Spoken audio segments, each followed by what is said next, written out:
নমস্কাৰ সকলোকে আজি মই আকৌ মেকআপ কৰিবলৈ বুলি ওলালো আজি মেকআপটো আছে ইভিনিং এতিয়া মই 4টা বাজিছে ঘৰৰ পৰা ওলাইছো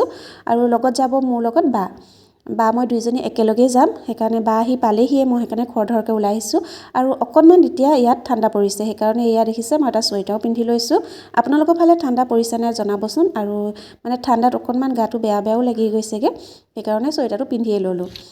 ইফালে মই গাড়ীত আহি বহি ললো বাও আছে লগত বা আগত বহি আছে সেইকাৰণে দেখাব পৰা নাই ইফালে মোৰ মেকআপৰ বেগ ইফালে আমি ক্লায়েন্টৰ ঘৰ আহি পালোহি এয়া দেখিছে বাহিৰতে ৰৈ আছো ক্লায়েন্ট গৰাকী অকনমান বাহিৰলৈ ওলাই গৈছো বুলি ক'লে ফোন কৰোতে সেইকাৰণে আমি বাহিৰতে ৰৈ দিছো ইফালে ক্লায়েন্ট আহি পালেহি আৰু এয়া আমি ঘৰৰ ভিতৰত ক্লায়েন্টৰ এতিয়া বহি আছো ক্লায়েন্ট গৰাকী অকনমান ফ্ৰেছ হৈ লৈছে ইফালে আমি কামত ধৰিলোৱে আৰু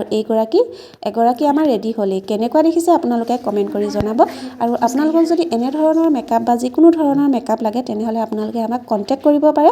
আপোনালোকক নিশ্চয় আমি মেকআপ কৰি দিবলৈ যাবলৈ বিচাৰিম